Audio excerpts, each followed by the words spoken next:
ಗೌರವವನ್ನ ತೋರಿಸೋದು. ಗೌರವ ಅಂತ ಹೇಳಿದ್ರೆ ದೇವರ ಮಾತನ್ನ ದೇವರ ಸಮಯದಲ್ಲಿ ಕೇಳಿ ದೇವರಿಗೆ ಗೌರವ ತೋರಿಸ್ಬೇಕು. ಆಮೇನ್, ಹಲ್ಲೆಲೂಯ. ದೇವರಿಗೆ ಭಯ ಪಡೋದು ಅಂದ್ರೆ ಗೌರವ. ಹಲ್ಲೆಲೂಯ. ಅದಿಲ್ಲ ಅಂತ ಹೇಳಿದ್ರೆ ನಮ್ಮ ಜೀವಿತದಲ್ಲಿ ದೇವರಿಗೆ ಭಯ ಪಡ್ತಾ ಇಲ್ಲ, ನಿನಗೆ ನೀನು ಬೂಸ್ಟ್ ಮಾಡ್ಕೊಳ್ತಾ ಇದೀಯ. ಹಲ್ಲೆಲೂಯ. ನಾವು ಈ ಅಂತ್ಯ ದಿನಗಳಲ್ಲಿ ಬೇಕಾಗಿರುವಂತದ್ದು ಯಾವುದು?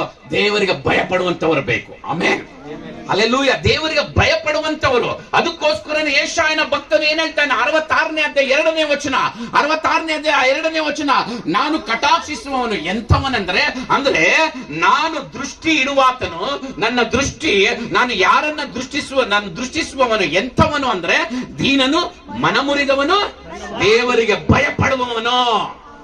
ಆಮೇನ್, ಹಲ್ಲೆಲೂಯ. ನಾನು ಅವರನ್ನ ದೃಷ್ಟಿಸುತ್ತೇನೆ. ನನಗೆ ಭಯ ಪಡುವಂತವರನ್ನ ನನ್ನ ದೃಷ್ಟಿ ಅವರ ಮೇಲೆ ಇರುತ್ತೆ. ಆಮೇನ್. ನನಗೆ ಭಯ ಪಡುವಂತವರ ಮೇಲೆ ನನ್ನ ದೃಷ್ಟಿ ಇರುತ್ತೆ. ನನಗೆ ಗರ್ವದಿಂದ ಇರುವಂತವರ ಮೇಲೆ ನನ್ನ ದೃಷ್ಟಿ ಇರಲ್ಲ. ನನಗೆ ಭಯ ಪಡುವಂತವರ ಮೇಲೆ, ನಡುಗುವಂತವರ ಮೇಲೆ, ಮನಮುರಿದವರಂತವರ, ದೀನನ ಮೇಲೆ ನನ್ನ ದೃಷ್ಟಿ ಇರುತ್ತೆ. ಆಮೇನ್. ಅಂದ್ರೆ ಈ ಅಂತ್ಯ ದಿನಗಳಲ್ಲಿ ನೀನು ಏನಾಗಿರ್ಬೇಕು?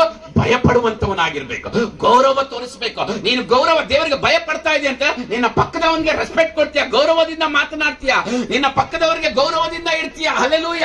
ಗೌರವದಿಂದ ಇದ್ದ ಹಾಗೆ ನಾಟಕ ಮಾಡಲ್ಲ, ಗೌರವದಿಂದಲೇ ಇರ್ತೀಯ, ರೆಸ್ಪೆಕ್ಟೇ ಕೊಡ್ತೀಯ. ಆಮೇನ್, ಹಲ್ಲೆಲೂಯ.